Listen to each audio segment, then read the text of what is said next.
when Steve invited me to come today, he just suggested that I share some of what I discovered in working on this last book, Awakening Vocation, which was for me a really, I mean, at the risk of sounding pious, it was really a spiritual experience writing that book. And I remember when I sent off the manuscript, I said to my wife that night, I said, you know what? And I really meant it. I don't care if anybody ever reads this book. It was just so personally transformative working on it. So I'm really happy to share a little bit about that.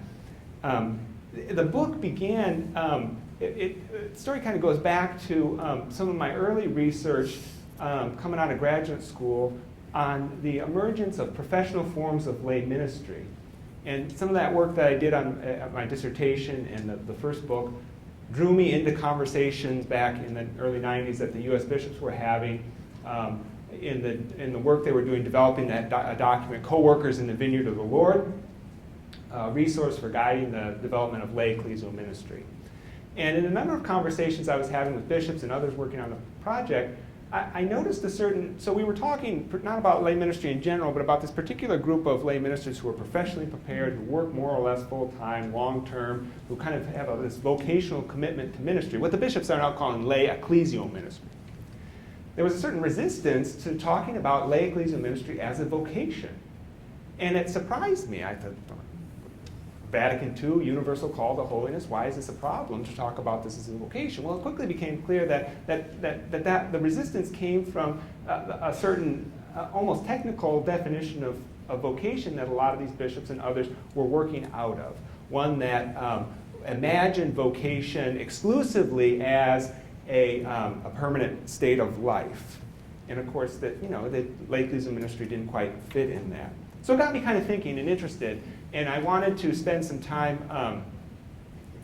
trying to understand a little bit more that idea, that technical definition or older definition of vocation. And so one of the first things I did is I spent a summer reading through neo-scholastic seminary textbooks from the 19th and early 20th century.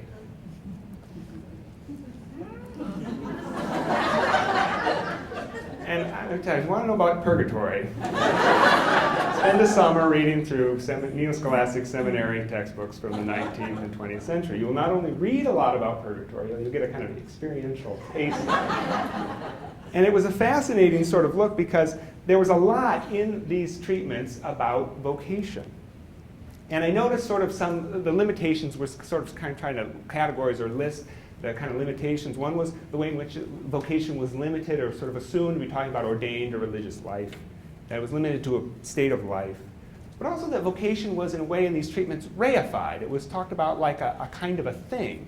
And so you'd run into the ways in which these neo-scholastic theologians talked about vocation. The question was always, do you have a vocation? What is it? Is it an interior illumination? Is it an antecedent or efficacious grace? What are the criteria to determine if it is there? What are the moral obligations if you have a vocation? It was like a virus or something. It was some kind of thing that you had.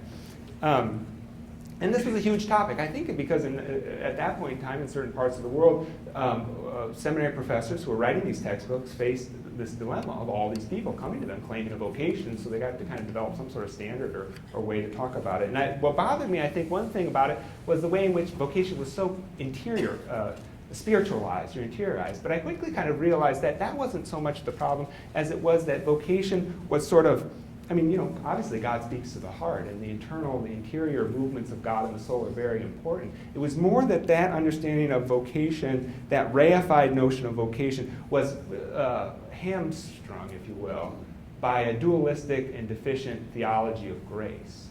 And I think those who've studied anything about 20th century developments in Catholic theology know that a Catholic understanding of grace went through a kind of a revolution in the middle of the 20th century as people like Henri de Lubac and Karl Rahner kind of revolutionized the Catholic understanding of grace. And that was a theological revolution that could have spilled out and touched almost every area of Catholic systematic theology, right?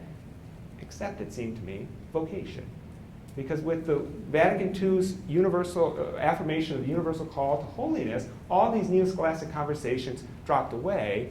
but some of the underlying premises or assumptions sort of remained. And so, in a way, what Awakening and Vocation tries to do is it tries to rethink our Catholic theology of vocation in light of the grace revolution of the 20th century. So that's a little bit about the genesis of the project. What I want to do today and tomorrow is sort of walk through some of the things that I was just really excited to discover. And in your packet, this is mentioned already, there are two handouts. One is blue, the other is green. So my idea today is to talk about the blue one. The title is Slipping into Silent Slumber, Vocation Over the Centuries. And really the kind of question I want you to percolate as I'm speaking here and as you move into your discussion is, how do I understand and use the notion of vocation? And I'm going to set a little, I hope, helpful historical context to just sort of start that conversation. Tomorrow morning, our topic is waking up an idea towards a renewed theology of vocation. But the real focus there, really what I'm interested in is discernment. How then do we talk about discernment? Does that sound okay? That's sort of the plan? We could probably run off more handouts if I need to change things. But, so we'll start with the blue sheet. And if you notice on the blue sheet, it's basically kind of an outline of my remarks. So there's sort of three main parts. You can sort of follow along, see where we are. More importantly, see how much is left, okay, for the break. I'd like to start briefly in the present moment and give just a little bit of a kind of get a little bit on my soapbox here and say why I think waking up the notion of call and vocation is so important today. And then I'll move into the heart of the thing, which is a brief historical overview of how vocation has been understood in the Christian tradition. And then I'll end by returning to the present with a kind of a where does that leave us question. And I've got on the back side of the sheet sort of three general observations that I haven't really thought through all that much, but I kind of throw out to you for your own to kind of chew on and talk about. Okay? That's the plan. So first, contemporary culture. It will not come as a surprise to anyone in this room for me to say that we live in a culture of choice, and that this culture has a profound effect on our experience of Christian discipleship. We have all, I believe, encountered this idea somewhere, whether in the sociological studies of Christian Smith or Dean Hoagie, in the philosophical reflections of Charles Taylor, in the theological work of John Kavanaugh or Vincent Miller or Tom Rausch. We've encountered the idea somewhere. We've also experienced in our own lives, right? We've experienced the cumulative effects of the hyper-individualism of late modernity and the fragmentation of post-modernity, the disorienting diversity of digital technology, and the pervasive silent power of consumerism, right? From the moment of our birth, in ways we can scarcely appreciate, we have been trained to be consumers. Choice has become one of our most important ways of framing reality, a lens on all aspects of our lives, including the religious dimension of our existence. Like the rest of life in the realm of faith, I get to pick. This is a relatively recent phenomenon. In an earlier era, religion was something that you were born into, something inherited. You were socialized into a group. I'm not saying this has entirely disappeared now. I'm looking more at kind of dominant cultural trends, right? That you found your identity as part of the group. And there were all these mechanisms in place to help encourage conformity and socialization into that group, right? One of the more powerful ones within the Catholic tradition is the idea that if you didn't do this, you would go to hell, which is a great way to wake up kids on a Sunday morning, right? Get them out of bed. Well, things have shifted markedly over the past 50 or 100 years. Context and group identity hasn't disappeared, but it's no longer the model of custom or command that dominates, but that of choice. Robert Wuthnow, the well-known sociologist of American religion, he named this several years ago as a shift from dwelling to seeking, from religious dwelling to spiritual seeking. Right? If before folks were first members of a religious community, and that community or tradition gave meaning to one's individual's life, you dwelled within a tradition. Now folks feel that they have to build their own personal synthesis. We're comfortable drawing on various religious traditions to do that, but ultimately it's about how I'm going to use these traditions, or more likely parts of them, into my own personal synthesis, how I'm going to use them in my life. You could say, in an earlier era, beliefs held believers. Today, believers hold beliefs, if they hold them at all, right? Rather than rest secure in the womb of organized religion, today we launch out on our own. Quest has become a dominant metaphor for the spiritual life and the religious journey. Now, I'm going to stop right here and say that this model of choice, this notion of quest, cannot simply be written off. It's tempting to do that. It's tempting to do that. But I want to say that I think that there are some positives to the notion of religious choice. It can, the whole notion of quest, can move us beyond blind acceptance or passive membership in a religious organization. It can promote agency and intentionality in the life of faith. It can emphasize a personal relationship with God. For many spiritual seekers today, including the young people that we serve, the quest can be motivated by a sincere desire to grow closer to God.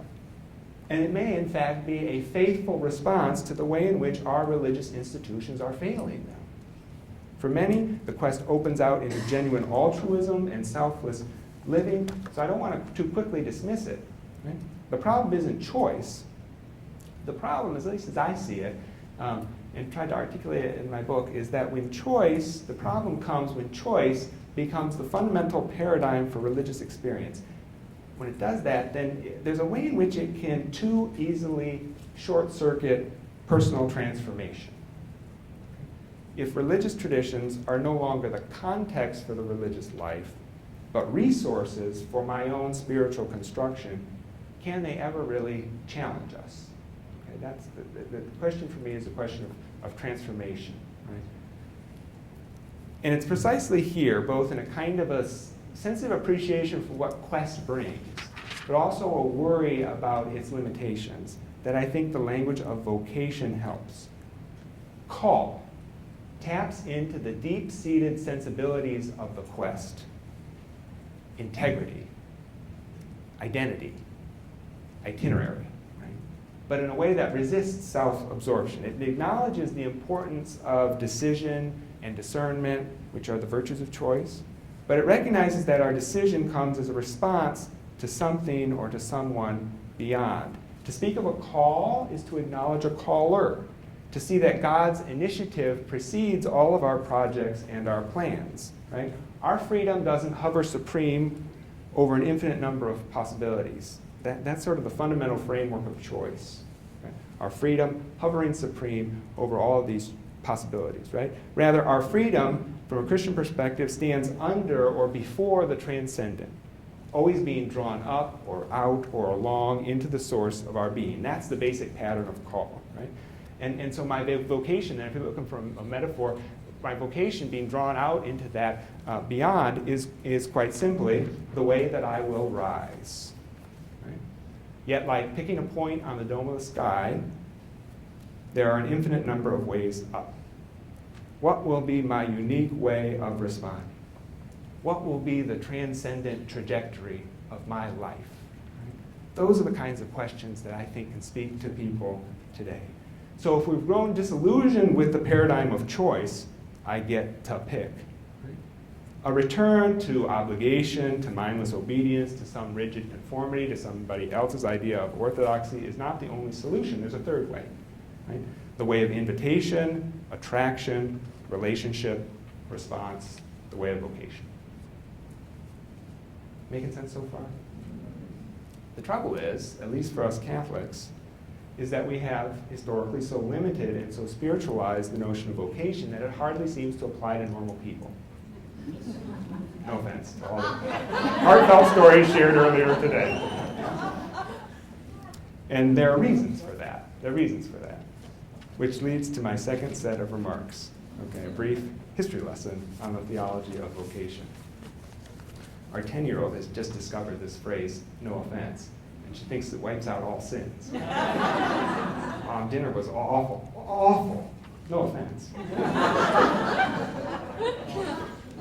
So, the history of vocation. The Bible uses the word call, klesis in the Greek, a lot. It usually refers to one of two things. The call to faith, or the call to do a special task on behalf of God. So in the Hebrew Bible, God calls the people of Israel. God also calls individual prophets. In the New Testament, Jesus calls his listeners to new life and individual disciples to follow him. So this kind of creative tension between the many and the few is inherent in the way in which call is used in the Bible. In the early church, calling language, vocation language, was quite broad, the way in which klesis is used for the first few centuries. It was really about the call to be a Christian. Right? Should I be a Christian? Am I responding to this call? And in the face of potential persecution, if I decide to be a Christian, how public should I be about it? But after the conversion of the Emperor Constantine in the 313, I want to say, in the 4th century, and the recognition of Christianity as the official religion of the Roman Empire by the end of the 4th century, I should warn you, I'm about to engage in some gross and completely unsubstantiated historical generalizations, but just ride with me for a minute. I think there's some truth in this. No offense. After Constantine, it's not such a big deal to be a Christian. Everybody's doing it. Okay? So you see, as Christianity becomes less special, we see the rise of monasticism, which at least in some ways is a reaction to the too easy accommodation of Christianity to its surrounding culture. Again, gross historical generalization. But nevertheless, monasticism, part of the popularity of monasticism is it gives a kind of a radical way of responding to the gospel that's no longer available to Christians at large. Okay? And over the course of the Middle Ages, a special class of Christian begins to take shape. Those who are dedicated to a, quote, higher life, who commit their lives to the things of God. By the 12th century, you get to the point where by the 12th century, you have the very influential canon lawyer Vocation, who will speak about two kinds of Christians, the clergy and everybody else. And in the process, interesting the way in which language changes. Like, for example, the word conversion, which at the beginning means a kind of a conversion from a life of sin to following the gospel, gradually becomes applied more and more exclusively to the turn away from the world. The word literally means turning, right? The turning away from the world into the monastery or into that higher life. Similarly, the thing happens with the word vocation, right? Vocation becomes to be used less and less frequently to refer to the call to faith, and more to the call to enter into a special state of life in service of God. To have a vocation means the call to be a monk, priest, or religious. And here I'm combining a lot. There are actually two traditions here. I signal this on the handout. There are actually two traditions. There's the monastic tradition, which early on develops a sensibility to what they talk about the inner call, okay, to leave the world, to enter the monastic life, okay? The monastic tradition. You also have the clerical tradition, which tends to locate call more externally in the call of the bishop to serve a particular ministry. But they gradually over history become conflated. They come together.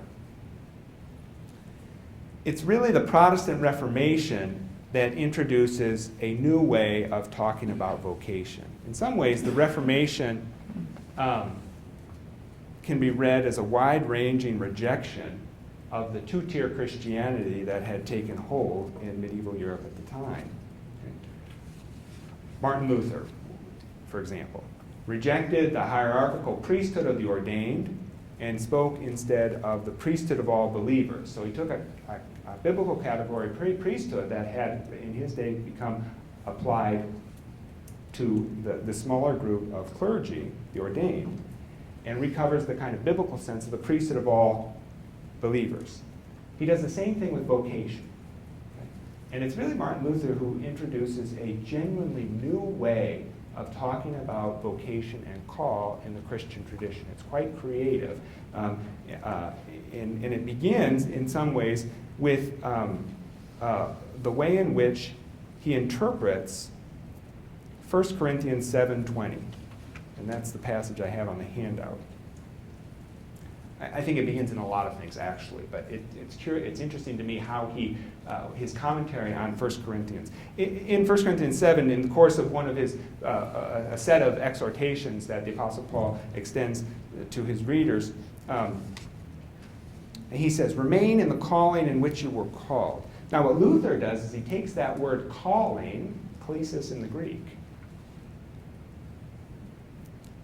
and he translates it with the German word Beruf, B-E-R-U-F, and interprets it as one's occupation, or better, one's station in life, one's state in life. So remain in the Beruf, in which you were called. And he goes on to argue that this is all part of his anti-monastic polemic. He goes on to argue that anybody who has an occupation has a calling. Anybody who has a state of life has a vocation.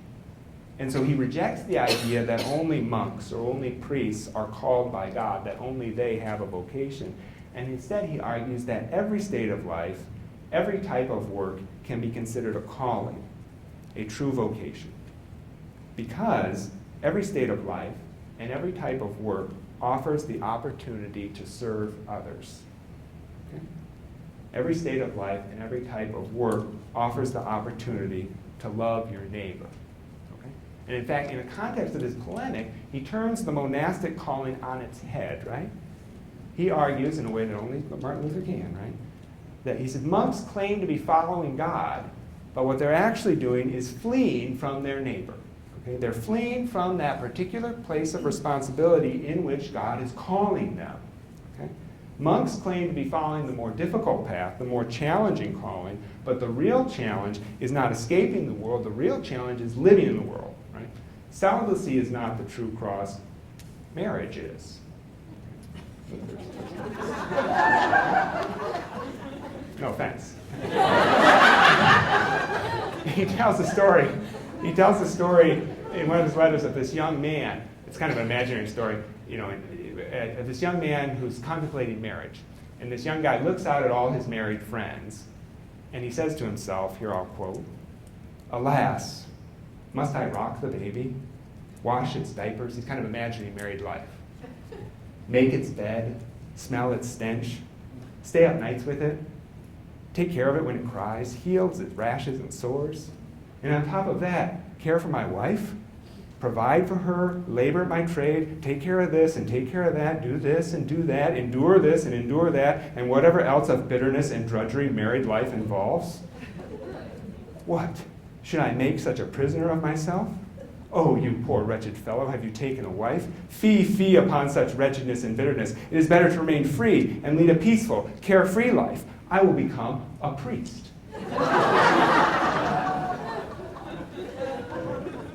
The flip side of that, that deep critique he has that lies against the monastic life, which of course we know is it's for polemical purposes. It's a gross kind of caricature of monastic or religious life. Right? This was before multiple parish pastoring and all the rest of it. Luther goes on, the flip side is that he goes on to encourage those who are married and those who work in the world, right? He praises the woman who gives birth or who cares for the home. And he says of the involved dad in a quote that I just love, right? When a father goes ahead and washes diapers or performs some other mean task for his child and someone ridicules him as an effeminate fool, know that God, with all his angels and creatures, is smiling. For Luther, it's simple. Christ calls us to love our neighbor. Where do we find our neighbor? In our callings, right? In our daily lives and in our work in the world. That's where we encounter our neighbor. The mother meets her neighbor in her children, the farmer in his coworkers, the shopkeeper in his customers. In a beautiful sermon on the Christmas story, Luther pointed out that after meeting the baby Jesus, the shepherds did not run off to the monastery. They returned to their fields and served God there. It's precisely by being a faithful, loving, and generous person in one's particular state of life that we truly respond to the call to be holy. That's what I was getting at when I talked about a widening, right? So vocation is not just limited to the monks. It's open to everyone. Every work is a calling, but there's also a way in which he really focused it, right? Vocation is about loving your neighbor, and you do that in your calling. By overturning the centuries-old conviction that a life of monastic withdrawal marked the holiest way of life, Luther launched a spiritual revolution, opening the door to what Charles Taylor calls the, quote, affirmation of ordinary life, a notion that has become one of the defining characteristics of the modern West, right? Whenever we roll our eyes at Hollywood celebrities, whenever we demand that our politicians be plain-spoken or drive pickup trucks, whenever we rail against big banks or the 1%, whenever we read independent bloggers, whenever we do any of the things, we're living out Luther's legacy, right? This affirmation that it's the ordinary and not the elite that's authentic, true, trustworthy. So it's a bigger spiritual kind of dynamic going on here. Our interest is the way in which Luther broadened and focused the notion of vocation. For Luther, every work is a calling from God. It really is, I have to say, as a faithful Catholic, a marvelous vision. And one that unfortunately is lost in later Protestant reflection. This isn't Hahnenberg pointing this out. This is 20th century Protestant theologians talking about the devolution that comes in Protestant thought after Luther, right? For as just kind of aside, but real briefly, as the concept of vocation passes from Luther through John Calvin to the English Puritans, you see a noticeable shift, right? Luther talked about vocation in terms of one's state of life or station in life. John Calvin emphasizes more the idea of productive labor, and the Puritans just run crazy with this notion of work. And with this, you get a shift in the Protestant tradition from thinking about vocation as faithfulness within one's work to faithfulness through one's work to faithfulness to one's work. And the Protestant work ethic is born. The great irony is that Luther's attempt to highlight the sacredness of work leads to a secularization of the notion of vocation.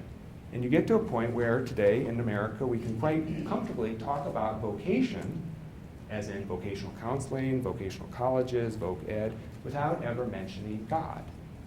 That's where that idea comes from, that trajectory. Okay? But there's another trajectory, and that's the Catholic trajectory. The Catholic response to all of this is basically to harden their narrow interpretation. To have a vocation means to be called to be a priest or a nun. Now, there are plenty of spiritual traditions over the course of the early modern period that resist this narrow view. People like Francis de Sales and others who affirm a spirituality of God calling each of us. But in our official theology, vocation is reserved to ecclesiastical and religious callings. The possibilities for real holiness in marriage, for example, is always there, but seen as rather extraordinary or in some way compromised. The number of lay saints that are named pale in comparison to the number of ordained or religious saints that are named, and those lay saints that are named seem to live decidedly monastic lives, as if holiness comes despite their life in the world, not in and through it, as was Luther's vision. We're still doing okay? I'm skating fast and quick over all this ice, so feel free to stop me, or we'll have a chance for clarification at the end. This bias was really only overcome in the 20th century with the theological developments leading up to the Second Vatican Council. And I just want to highlight two ways, and I've got them reversed backwards on the handout, but I want to talk about two ways that Vatican II expanded the Catholic understanding of vocation. One is the theology of the laity that emerged at the time of Vatican II, and the other is its teaching on the universal call to holiness, right? Those of you who have studied Vatican II or read my fine book will know that these two topics correspond roughly to chapters 4 on the laity and chapters 5 on the universal call to holiness in the dogmatic constitution of the Church, Lumen Gentium. So I'm just going to say something quickly about each of these because I think it's significant in terms of shaping the kind of official Catholic consensus today about vocation. First, the theology of the laity. On the eve of Vatican II, everybody knew the council was going to have to say something about the laity. There was just too much energy around the idea, too much activism and activity to kind of ignore it. There was a sort of resurgence of lay activity across Europe and in the United States following the Second World War, a whole host of sodalities and guilds and other ways of Christian family movement, all these other things, often kind of grouped under the broad rubric of Catholic action. And everybody saw that as a good thing. There were conferences held at the Vatican, popes had endorsed it, and it was clear that the council was going to talk about it.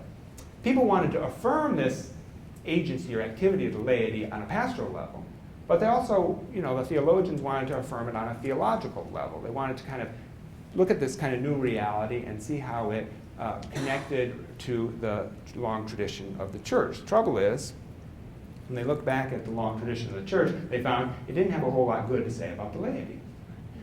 In terms of theology, the laity were often discovered what we'd call a negative theology of the laity, that the laity were always described in terms of who they weren't, the clergy, or what they couldn't do, bless, sanctify, lead, and so on. There was no kind of positive treatment. This negative absence, really, of attention to the laity was brought home during the course of council debates on the document on the laity, when Bishop Stefan Laszlo of Austria stood up in St. Peter's and he said, before I gave this intervention on the laity, I wanted to do my homework, and so I looked up the word laity in the Kirchenlexikon. This is an enormous 19th century German encyclopedia, theological encyclopedia. Huge volumes with extensive German articles on just about any theological topic you can imagine. He said, I looked up the word laity, do you know what I found? 2 words, see clergy. There was no positive treatment. It was all defined. And sometimes I kind of challenge my students to say, okay, well, you come up with a definition of the word layperson that doesn't use the word not. It's a kind of a leftover category, right? My great joke on this is I personally encountered this negative theology of the laity when I was writing my dissertation on lay ministry, a dissertation that I wrote on an old computer whose spell checker kept trying to change the word laity to leper. So people like Karl Rahner, Yves Congar, others working on the laity prior to Vatican II wanted a more positive treatment. And the key was considering, again, it was this grace revolution, the key was considering the world in a more positive light. The world not as this dangerous place to avoid, but precisely the place that Christ came to transform. So what the council does is it talks about the laity's secular character. That's not a slur, right? This laity's secular character is the positive context within which the baptized respond to God. So Vatican II talks about, it's not that it's the religious or the laity who are called, the laity too are called. And their distinctive vocation is to transform the secular world in the light of Christ. Now, we can talk all about that if you want from a theoretical perspective. There's some limitations to that or ways in which that becomes contextualized by later church teaching. But I just want to make one point. First of all, here, the most important thing to me is that here Vatican II agrees with Luther's basic point, namely, that the laity can be holy not despite their life in the world, but through their life in the world. Through what Lumen Gentium says, each and every one of the world's occupations and callings and in the ordinary circumstances of social and family life. But there's an important difference between Vatican II and Luther, right? Luther felt that in the context of his time, that in order to lift up the vocation of the baptized, he had to put down the vocation of the monk, or the vocation of cleric. What Vatican II strives to do is to lift up all of these various vocations as legitimate and complementary ways of responding to the one universal call to holiness, which brings us into chapter 5 of Lumen Gentium, my second point, this claim of the universal call to holiness. The famous claim in Article 40 of Lumen Gentium, it is therefore quite clear that all Christians in whatever state or walk in life are called to the fullness of Christian life and to the perfection of charity, and this holiness is conducive to a more human way of living, even in society here on earth. Now that would not be such a remarkable claim were it not for the impression among so many Catholics at the time that a life dedicated to the public embrace of the evangelical counsels was the superior path or even the exclusive path to holiness. And just interestingly, to point out that chapter 5 actually began as a totally different chapter titled The States for the Acquisition of Evangelical Perfection. It began as a chapter on religious life. When the document was rejected at the first session, the comments that came back said that it was too exclusive and that it overlooked the truth of the universal call. So the next version of the document that came out was called The Call to Holiness in the Church. And it talked about vocation in a broader way, but interestingly, it was critiqued for being too individualistic. And the bishop said that this emphasis on the universal call needs to be placed in an ecclesiological context. So the final edition of the document, what we can read today, this chapter begins with a distinctly ecclesiological claim, right? The church, whose mystery is set forth by the Sacred Synod, is held as a matter of faith to be unfailingly holy. So because the church, which is the whole people of God, because the church, gift from God, body of Christ, temple of the Spirit, because the church is holy, then all who belong to it are called to holiness. And within that broader notion of holiness, then, the call to perfection of various groups and individuals is spelled out. And Lumen Gentium mentions in particular bishops, priests, deacons, laypersons in ministry, married couples and parents, widow and widowers, single people, those who are poor, those who suffer, and finally those in consecrated life, who, by the way, get their own chapter in chapter 6 afterwards. But it's said in that context. And all of that, if I can just sort of sum up where that kind of leads us, as Catholics with that history, is a recognition, I think, what I would consider a basic consensus among Catholics today and found in our official documents, that all of the baptized are called to holiness, number one, and then number two, within that, this universal call takes shape in various vocations. I would love to take some questions right now, but why don't I throw out my last three things, and then I'll open up some space for some clarifying questions, and then you'll have plenty of time to process on your own. So let me just end the second page here, second side of the handout, with three sets of observations about where we are today. I don't know, I was struggling to figure out what to call these. They're not quite challenges, they're more kind of like realities that are always in the background of our work in trying to raise vocational awareness among young adults. Okay? The first is, what do we really mean by vocation?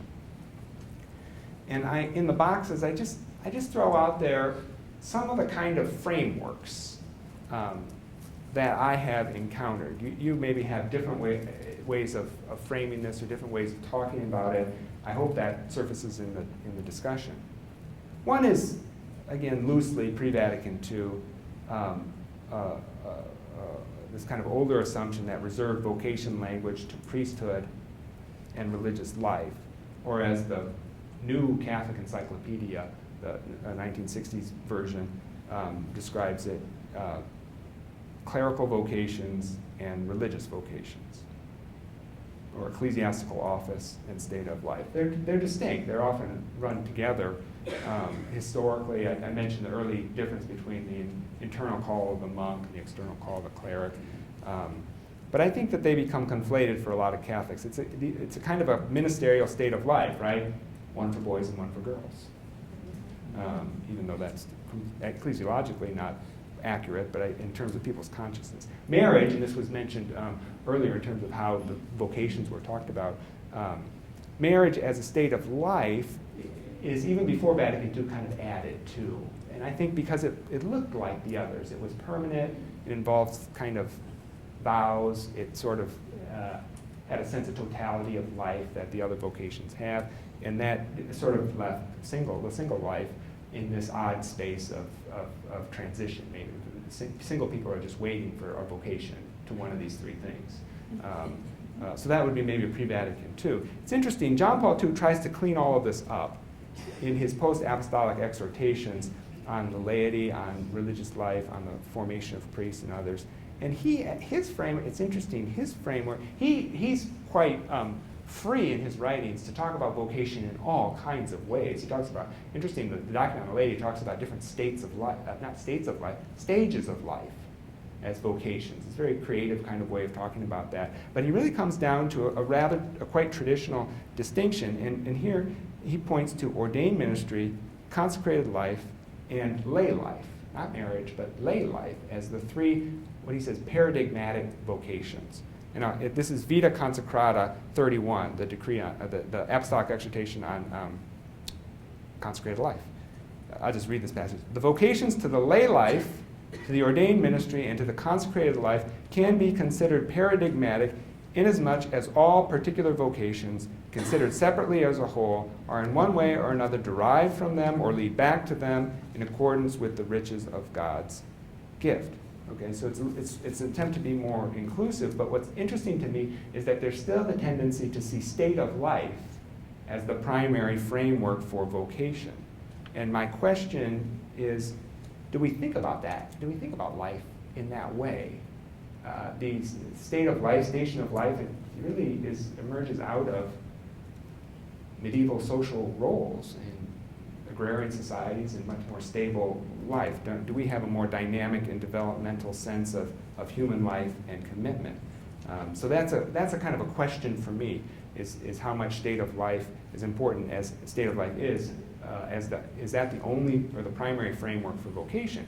So the other two, the two lower boxes, are frameworks that I've pulled together, kind of trying to stretch beyond state of life. One of which is, I've adopted this myself, but I got it from Kathleen Cahalan at her book on the practice of ministry, but she gets it from an older book, maybe some of you know, by Nemec and Coombs, on, I don't know, Called by God or something, I think it's called. And they sort of they say vocation is, they bring it down in this way. Vocation can refer to a lot of different things. It can refer to who God calls me to be, how God calls me to live, and what God calls me to do. So who God calls me to be is a question of personal identity, holiness and discipleship. How God calls me to live is state of life. And what God calls me to do is service or ministry. It's interesting. Great theologian Stephen Bevins this past summer at the Catholics on Call conference, he shared this with his paper. It's quite, I think, helpful further specification of this. Talks about at least 5 different ways in which we talk about vocation. The human vocation, the call to be myself, the baptismal vocation to be a disciple, the call to a particular state of life, and he breaks that down as married, single, and celibate. And then the call to ministry, it's a particular way of service, whether that's lay ministry, ministry as a religious person, ministry as an ordained person. And then within that call to ministry, particular ministries like pastoring or teaching or justice advocacy. What I like about that, I'm really stimulated by this talk that he gave, is the way in which it kind of opens up even more diverse ways. Because that, to me, that's my own bias, is that vocation opens up in a lot of different ways and can refer to permanent lifelong commitments, major life transition and decisions, but also to much more modest ways of responding to the promptings of God. And discernment, I think, touches on all those different levels. Okay, that's one set of things. The other set of things is the most sort of ill-formed in my head, but I've thought for some time now that in many ways the story of Western Christianity in the modern period is the story of the leveling of the hierarchy of holiness that formed in the first millennium, kind of tearing down the two-tier Christianity. In fact, I might go out on a limb and say that maybe that's the most important theological story of the second millennium of Christianity, is this leveling of holiness. Right? Martin Luther, of course, stands out as the most brilliant theorist of this change, but the story really goes back to the Catholic reform movements of the late medieval period. Charles Taylor, this Canadian philosopher, wrote this great book on the secular age, really doorstop of a book. It's remarkable if you can make your way through it. He traces this kind of notion back to an interesting place, the Fourth Lateran Council in the year 1215, and the decision by that council to mandate annual confession for all Christians.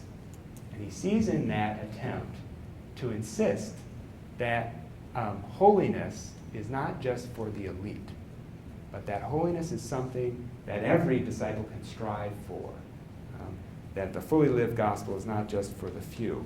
And you can trace that through various Catholic reformations, the Protestant Reformation. It's a story that you might say culminates in the global Pentecostal explosion that marked the 20th century. Okay. So within that bigger story, Vatican II's recognition of the universal call to holiness stands as a kind of belated recognition. It is an incredible affirmation of discipleship, but here's why I kind of pose it for us. We're still struggling, I think, and I appreciate your insight on this, we're still struggling to figure out what this affirmation of discipleship means for priesthood and religious life. There is still, in some of our documents, a kind of a hold on the hierarchy of holiness. Vatican II's decree on religious life never says that religious life is superior to marriage. But the decree on the training of priests states that seminarians should have a proper understanding of the duties of Christian marriage, but also, quote, the greater excellence of virginity consecrated to Christ. So it slipped in there somehow.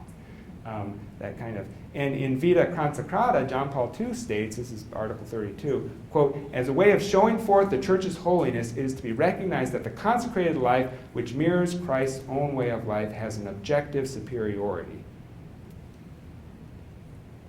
As a way of showing forth the church's holiness, it is to be recognized that the consecrated life, which mirrors Christ's own way of life, has an objective superiority. Now, there's a qualified and careful distinction here that I think can be defended. But do we catch that? And how do we understand what we're talking about? And these are very initial questions for me. It seems to me what becomes compelling about these vocations is today is the radical commitment to the gospel. That's what's attractive and compelling about it, at least to the students that I talk to that talk about these kinds of things. But is that a shift away from an objective superiority to a kind of a subjective intentionality and commitment that what makes it? So is my intention or my commitment or I don't know what we do with that, so I leave that for you. And my final point has to do with the fact that all of this takes place amidst the rapid expansion of lay ministry as one way to respond to the gospel call to serve. And I've made this case in other venues. I still think that we are living through a new moment in ministry. In fact, I've argued that we are living through one of the most important periods of ministerial transformation in the history of the church. What's been going on over the past 50 years or so is one of the most significant periods of ministerial transformation in the history of the church. The emergence of lay ministry, lay ecclesial ministry, stands out, I would argue, as one of the top 3 or 4 ministerial shifts of the past 2,000 years. It's on a historical par to the changes to the church brought about by the rise of communal forms of monasticism in the 5th century, the birth of mendicant orders in the 13th century, or the explosion of women's religious communities in the 19th century. And the parallel to religious institutions is intentional. And here I'm drawing on an important comment or observation made by the Jesuit historian John O'Malley. I'm not saying that this is a new form of religious life. I'm saying it's a new form of ministry, just like these earlier waves were. O'Malley has written some interesting pieces on the history of religious orders, and one of the points he has made is that there are at least 2 different ways to describe the history of religious life in the Catholic Church. And each way of telling, it's like 2 lenses. Each lens offers a distinct emphasis, okay? If you look at the history of religious life through the lens of the evangelical councils, the vows of poverty, chastity, and obedience that structure a particular way of life, if that's your lens, then what comes through, what you see is continuity. You see continuity across time and across different religious communities. This is, if you look at that same history through the lens of, not through the lens of the vows, but through the lens of ministry, if you look at the active service that these communities actually provided, then what you see is diversity. What you see is novelty and originality. Okay? And he takes to task a famous book by David Nowells. It's a history of religious life that's titled From Pachomius to Ignatius. Ignatius is Ignatius of Loyola, the founder of the Jesuits. Pachomius is kind of this early monk, kind of prototype of Western monasticism. And O'Malley says that if you start with Pachomius, if you start with this ancient forefather of Western monasticism, that's your starting point. You'll tend to see all new religious orders as slight variations on the monastic life. In other words, you set yourself up to see it, tell a story of sameness. O'Malley asks, what if the title of that book were not from Pachomius to Ignatius, but from Paul to Ignatius? In other words, what if you started not with the first monk, but with the first minister, the first missionary? Then the story is not one of sameness, but of constant innovation in ministry. Who could imagine, after all, prior to Francis or Dominic, right, these mobile monks, free from the monastery, exempt from the bishop's supervision, living in cities and begging for a living, preaching the gospel wherever folks were at. Not even the ever-adaptable Ignatius. O'Malley's a Jesuit, so he loves to lift up Ignatius as an example, right? Not even Ignatius could anticipate, he says, the plethora of ministries his companions would invent. Books and sacred lectures, schools as a form of ministry, spiritual direction, retreats, adult religious education, preaching to prostitutes, sitting with the sick, singing with orphans, and missions stretching from the village parish to the imperial court of China. Each of these ministerial waves, these religious waves, was a transformation, and it provided the church a new way of ministry that on the one hand was deeply rooted in the gospel and in the church's tradition. It was thus deeply traditional, but at the same time unprecedented. Each major wave brought a richness, but also a challenge to the current ministerial order, a challenge to the way things, quote, had always been done. These new forms didn't fit. How can you have religious community without choir? Big problem for the Jesuits. Okay? Don't all priests in a diocese have to answer directly to the bishop? That was a huge fight for the early mendicants. Okay? What do you mean, nuns outside the convent helping sick soldiers or teaching algebra? It's crazy, people. And in each case, it took time for the church to adjust to this new way of serving. Right? And that is often a reminder I give myself. Right? If we ever get discouraged about the reticence of the church in our own day, we just have to keep in mind that the church's response to any ministerial innovation over the course of history has always been, no, don't do that. It's only after the ministry takes off and becomes successful that the church says, see, I told you it was a good idea. How institutions work.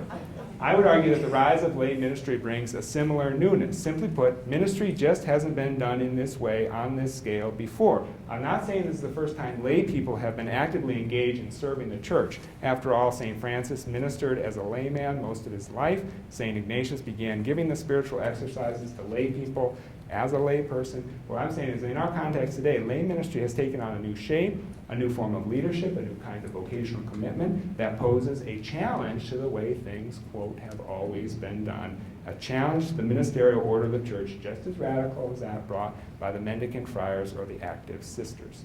So those I just sort of throw out there and invite your engagement. 3 realities, 3 contexts within which we seek to promote vocational awareness.